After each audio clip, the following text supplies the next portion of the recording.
feel it right now, don't you? That exact point where everything goes quiet and the road ahead disappears into nothing. No clear signs, no guarantees.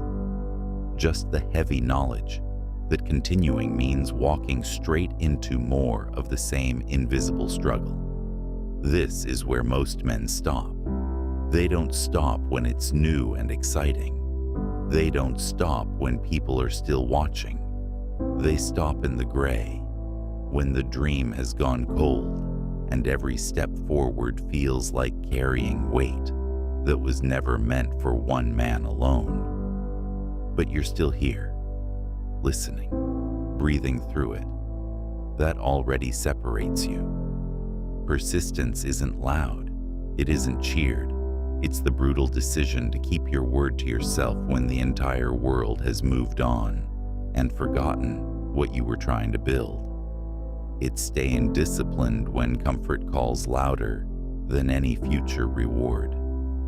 It's choosing to burn the version of you that always found a reason to pause. Most men reach this threshold and negotiate with their own pain. They soften, they delay, they tell themselves later, or when it feels right.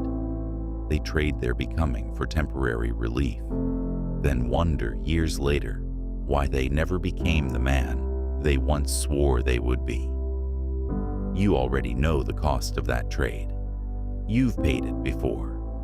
The real work happens in the unseen hours, when doubt presses against your ribs and the only voice you hear is your own. That's the forge. That's where ordinary men turn into something darker, quieter, and far more dangerous in their focus.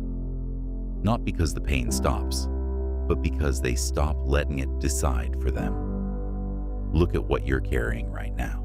That goal you started, that standard you set for your body, your mind, your life. The version of yourself you promised you would protect and become.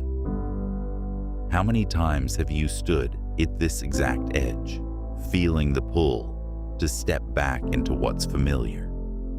This moment is the divider. Most men stop here. Will you? I'm not asking if you feel motivated. Motivation is cheap and leaves when the weather changes. I'm asking if you're willing to become the man who no longer needs external fire, because he's learned to carry his own. The ones who cross this line don't do it because the path got easier. They do it because they decided the man waiting on the other side was worth every silent, grinding day.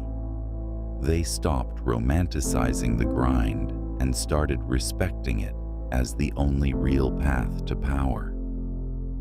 You don't need another speech that makes you feel good for 10 minutes. You need the truth that sinks into your bones.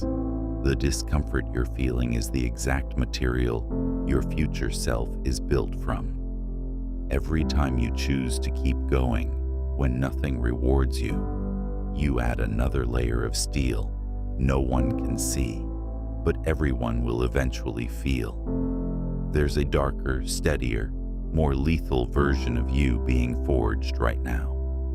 He doesn't flinch at silence. He doesn't bargain with weakness. He moves like a man who has already survived the worst days and kept his promises anyway. That man isn't born from hope. He's born from refusal to quit where most men do. So when the weight gets heavier and the path vanishes again, and it will, remember this: most men stop here. You don't. You burn the excuses. You burn the old identity that always found a soft place to land. You walk straight through the gray, carrying what others set down. Because on the other side of this threshold is the version of you that no longer recognizes the man who used to quit. Stronger in silence, deadlier in discipline, finally at peace with the weight because he chose it. This is your line. Cross it. Stay on it. Become unrecognizable.